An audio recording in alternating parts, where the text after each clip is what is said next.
할렐루야. 오늘 화요일 새벽에 오신 여러분을 환영하고 축복합니다. 우리 인사 나누겠습니다. 잘 오셨습니다. 이렇게 말씀의 은혜 받으십시오. 오늘 7장 말씀을 통해서 말씀의 은혜를 받고자 합니다. 오늘 출애굽기 7장 말씀 가운데 하나님께서 모세에게 말씀하시면서 너는 바로 앞으로 가라. 바로는 세상의 신이었습니다. 사람이지만도 세상의 신이었죠. 신과 같은 존재였습니다. 오늘날도 세상에 신처럼 군림하고 있는 그런 지도자들, 사람들이 많이 있지 않습니까? 분명하게 인간이지만도 신처럼 행동하고 사람들은 신격화하여서 사람들을 대하는 그런 사람들이 지구상에도 여러 명 존재하는 것을 바라보게 됩니다.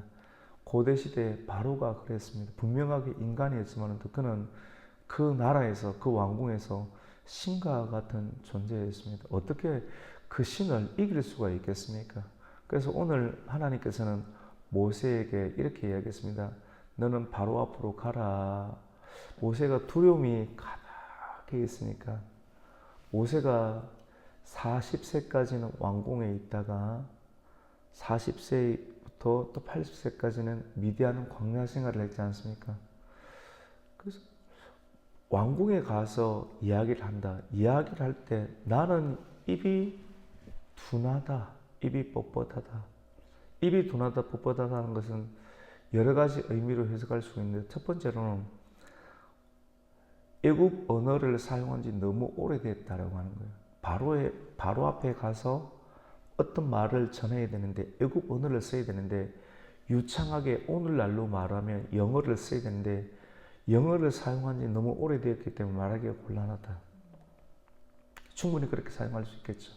그런데 아론은 어떻습니까?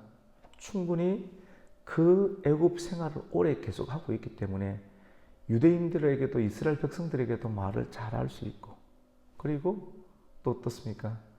애굽 생활도 오래 계속 거기서 생활을 하고 있기 때문에 애굽 언어도 잘 할 수 있는 사람이기 때문에 나는 아론을 세웠다. 너는 내가 너에게 신과 같은 존재가 되게 할 것이다.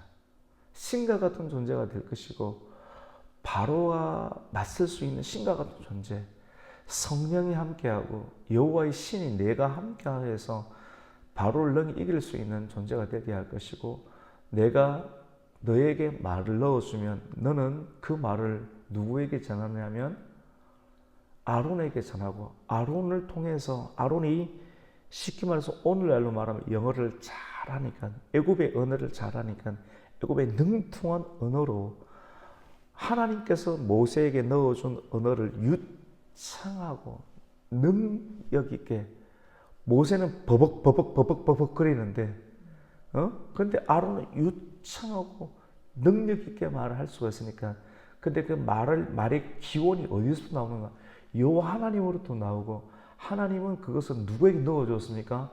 모세에게 넣어줬고 모세에게 넣어준 그 말을 모세 너는 아론에게 넣어주면 아론이 너의 말의 대언자가 될 것이고 모세 너는 나의 대리자가 될 것이다.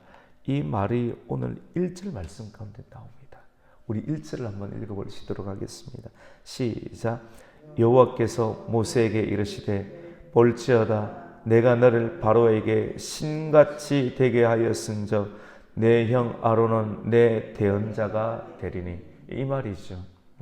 신이 신을, 그러니까 하나님의 신이 함께하면 모세가 신이 된다는 말은 아닙니다. 이해가 되시죠? 맞죠? 근데 여호와 하나님의 성령이, 여호와 하나님의 은혜가, 임마누엘의 은혜가 모세와 함께하면 여호와 하나님의 능력의 신으로 세상의 신을 대표하는 그 바로를 능히 이길 수가 있다라고 하는 하나님의 감동이요 하나님의 능력이요 하나님의 은혜 말씀이 오늘 7장 1절 말씀부터 시작되고 있는 것입니다.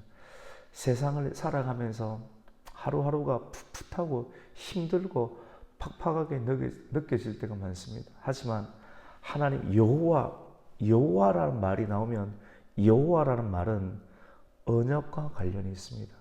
언약의 핵심은 말씀이죠. 언약은 사람들은 깰 수는 있지만도 하나님은 언약을 깨지를 않습니다. 신실하게, 성실하고 신실하게 이루시는 하나님의 언약. 이 여호와 하나님의 언약으로 우리가 이 세상을 이겨내야 할 줄로 믿습니다. 이 말씀의 능력으로. 이것밖에는 없습니다. 그래서 여호와의 신앙으로 우리는 이겨내는 것이죠. 그래서 너는 바로 앞에 가라. 근데 바로가 쉽게 말을 듣지 아니할 것이다. 갑자기 여호와 하나님이 나타나서 광야길에서 한 3일 정도 가면 시내산이 나오는데 그 시내산 호렙산에서 하나님께 이스라엘 백성들을 데리고 나가서 예배하겠다. 그 신이 누군데? 여호와다. 이스라엘의 하나님이다. 아 그래? 내가 내어주겠다. 이럴 사람이 어디 있겠습니까? 욕심이 있지 않습니까? 완악하게 하나님께서 완악하게 만든다라고 표현이 나와 있지만도 완강하게 나와 있지만도 바로가 원래 완악해요. 하나님께서 함께 하지 않으면 그 완악함을 사람들은 풀지를 않거든요. 욕심이 가득하기 때문에. 그래서 하나님께서는 기적을 베풀 것이다. 너에게 함께해서 애굽을 이길 수 있는 기적을 베푸고 그걸 통해서 이스라엘을 인도하여 내므로 이스라엘 백성들을 구원하여 낼 것이고 이스라엘 백성들뿐만 아니라 애굽인들에게도 내가 여호와인 줄 알게 하리라는 말이 나옵니다. 내가 애굽인들에게도 여호와인 줄 알게 하리라. 많은 사람들이 우리 민족만 구원하시는 하나님이시다. 우리 조국 대한민국만 아니 이스라엘만 구원하시는 하나님이다 라고 생각하지만 우리 하나님께서는 우리 조국만 구원하시는 것이 아니라 이스라엘만 구원하시는 것이 아니라 애굽 백성들도 세상의 백성들도 구원하신다라고 오늘 말씀을 하고 있습니다. 애굽 백성들도 여호와인 줄 알리라. 오늘 5절 말씀을 우리가 함께 읽겠습니다. 시작. 내가 내 손을 애굽 위에 펴서 이스라엘 자손을 그 땅 위에서 인도하여 낼 때야 애굽 사람들이 나를 여호와인 줄 알리라 하시네. 아멘. 알아야 됩니다. 야다. 하나님인 줄 알게 될 때 사람들이 하나님을 경배하고 예배하게 되고 그래서 이스라엘 백성들이 구원을 받게 될 때 많은 애굽 백성들이 함께 나오게 된 것을 보게 됩니다. 내가 더 이상 이 애굽에 머무르지 아니하고 구원하신 하나님의 전능자의 손을 따라서 여호와 하나님의 손을 따라서 고생길이지만도 예배하는 그 길을 따라가야겠다라고 생각해서 허다한 잡족들이 많이 이스라엘 백성들과 함께 구원받는 대열 가운데 나오게 되었다고 성경은 기록을 하고 있습니다. 그러면 오늘 7장 말씀 가운데는 기적이 나오는데 그냥은 보내주지 않고 이때 모세의 나이가 오늘 7절 말씀 가운데 보면 몇 세였습니까? 80세고 아론의 나이가 몇 세입니까? 83세. 그때 그래서 이 성경 구절을 통해서 모세의 나이가 출애굽을 시작을 할 때 80세였구나. 그리고 그의 형의 나이가 83세구나 라고 하는 것을 알 수 있는 근거가 이 본문이고요. 이제 바로 앞에 갑니다. 바로 앞에 가서 첫 번째 이렇게 기적을 펼치기 전에 모세가 지팡이를 가지고 있는데 그 지팡이를 쫙 펼치게 되니까 지팡이가 무엇으로 변했습니까? 뱀으로 변했습니다. 뱀으로 변하고 그런데 이것을 바로의 요술사들도 따라하는 거예요. 하나님은 능력이지만 또 세상은 요술이지 않습니까? 마술과 요술. 이게 실제가 아니에요. 하나님은 능력이지만 진짜 물이 변하여 포도주가 되게 하는 것이지만도 그래서 어떤 사람들 뱀을 마취시켜 가지고 잠깐 막대기처럼 되게 했다가 마취가 풀어져 가지고 다시 뱀이 되었다 이렇게 설명하는 구절도 있기도 합니다. 마술과 요술은 진짜가 아니지 않습니까? 그래서 애굽의 요술사들도 뱀이 지팡이를 해서 뱀이 되게 되었다.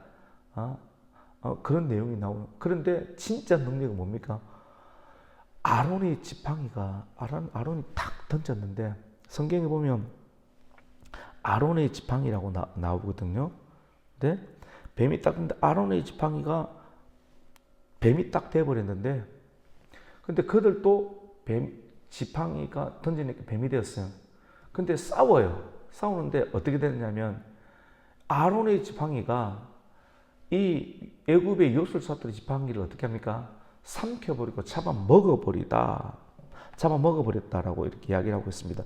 우리 오늘 11절과 12절을 한번 읽겠습니다. 시작. 바로도 현인들과 마술사들을 부르매 그 애굽 요술사들도 그들의 요술로 그와 같이 행하되 각 사람이 지팡이를 던지며 뱀이 되었으나 아론의 지팡이가 그들의 지팡이를 삼키니라. 그러나 이런 기적을 보여준다 할지라도 이 뱀은 누구를 상징하느냐면 사단을 상징하기도 하지만도 그때 그 당시 이 바로 왕을 상징합니다. 하나님의 능력이 바로를 이길 것이다 라고 하는 것을 가장 먼저 하나님께서 모세의 능력을 통해서 모세에게 하나님께서 주신 능력과 하나님의 힘을 통해서 이걸 보여주는데도 불구하고 바로가 이 하나 가지고도 인정하지 않는 거예요. 세상 사람들은 쉽게 그리스도와 그리스도의 능력과 교회를 인정하지 않는 거예요. 오늘 13절의 말씀에도 바로의 마음이 완악하여 그들의 말을 듣지 아니하였더니 여호와의 말씀과 같았더라 라고 말합니다. 그래서 14절부터 이제 25절까지는 첫 번째 기적이 나오는데 첫 번째 기적은 나일 강물이 뭐가 되는 것입니까? 피가 되는 것입니다. 10가지 재앙 중에서 첫 번째 오늘 그 재앙에 피가 나오는 내용인데 이 10가지 재앙은 다 이 애굽 사람들이 숨기고 있는 자연 신들에 관한 내용입니다. 피, 개구리, 파리, 이런 모든 이렇게 들은 그때 그 당시 애굽 사람들이 섬기고 있던 자연 신들입니다. 하나님께서 이 우상들을 멸망시키는 거예요. 나일강 피를 섬기는 건 아니에요. 근데 그들이 가장 먼저 섬기고 있던 것은 나일강의 젖줄이었습니다. 나일강에서 나일강 신이 우리를 먹여 살린다라고 생각을 하는 거예요. 근데 이 나일강을 하나님께서 저주를 부려버리는 거예요. 하나님께서 심판을 해버린다. 그래서 하나님께서 모세가 나일강의 지팡이를 쫙 뻗어버리니까 나일 강물뿐만 아니라 그릇, 호수, 강의 근원이 다 어떻게 변하게 됩니까? 피로 변하게 되는 거예요. 그걸 보면서 하나님의 능력이 이렇게 위대하구나. 그들이 믿고 신뢰하는 자연신, 나일 강 근원의 신들이 다 저주를 받고 피로 변한 죽음, 피는 죽음이지 않습니까? 아, 죽구나, 사망이구나. 죄의 근원이 사망으로 변하는 것이구나. 이것을 그들은 알게 되었고 깨닫게 하는데도 불구하고 바로는 여전히 깨닫지 못하고 어떻게 합니까? 바로 왕궁으로 들어가 버렸다라고 오늘 성경은 기록을 하고 있습니다. 오늘 말씀을 통하여서 어쩌면 이 시대 오늘날 많은 사람들이 하나님께서 다시 오실 예수 그리스도의 능력을 마음껏 보면서도 불구하고 그리스도를 인정하지 아니하고 하나님의 능력을 인정하지 아니하고 바로처럼 마음이 완악하고 강박하여서 자기의 장자를 읽기 전까지 끝까지 하나님을 영접하지 아니하는 이 시대를 우리는 바라볼 수 있게 됩니다. 오늘 말씀을 통해서 하나님께서 한번 보여주시는 능력을 우리가 본다라고 하면 아, 이것은 하나님의 능력이구나. 하나님의 능력을 보면서 우리가 빨리 하나님 편으로 이동하고 조정하고 순응하여서 하나님과 함께 그 길을 계속해서 감당하며 나아갈 수 있는 하나님의 사람들이 되기를 예수님의 이름으로 축원합니다. 아멘. 하나님 아버지 감사를 드립니다. 오늘 화요일 아침을 우리를 깨워주시고 출애굽기 7장 말씀을 잘 읽고 이 말씀을 상세히 잘 들을 수 있도록 은혜를 주신 것을 감사를 드립니다. 하나님, 우리는 입이 뻣뻣하고 입이 둔하여서 하나님께서 시키신 것을 잘 하지 못한다라고 모세처럼 말할 수 있겠지만 하나님께서는 모세에게 내가 너와 너를 신이 되게 하겠다. 너에게 능력을 주겠다. 그 신이 된다는 것은 진짜 신이라는 것이 아니라 여호와 하나님의 성령을 너에게 부어줄 것이며 말의 능력을 부어주셔 네가 두려워하는 것을 능히 이길 수 있는 하나님의 은혜를 주겠다는 것을 말씀하고 있습니다. 우리가 두려워하는 것이 무엇입니까? 우리가 무서워하는 것이 무엇입니까? 무서워하고 두려워하고 불안해하고 걱정과 염려하는 것들이 놀러가게 하여 주시고 오직 주님만을 신뢰하고 여호와 하나님의 신앙으로 다시 한번 더 무장하여서 이 세상을 능히 하나님의 말씀의 능력으로 신실하게 이루어 가신 하나님의 말씀의 능력으로 순종하며 나갈 수 있는 저희들 되게 하여 주시옵소서. 각 가정마다 어려움과 힘든가 무거운 문제들이 있을 줄로 알고 있습니다. 하나님 모든 문제의 근원들이 해결되게 하여 주시옵소서. 여호와 신앙으로 이겨내게 하여 주시옵소서. 모세가 불안하고 두려워했지만도 하나님 두려워하지 아니하고 하나님께서 함께하겠다는 임마누엘의 신앙으로 이겨내게 하여 주시옵소서. 오늘 이 아침까지 이 말씀 붙잡고 기도하여서 기도의 능력을 체험하는 이 아침 되기를 원하오며 예수님의 이름으로 기도드립니다. 아멘.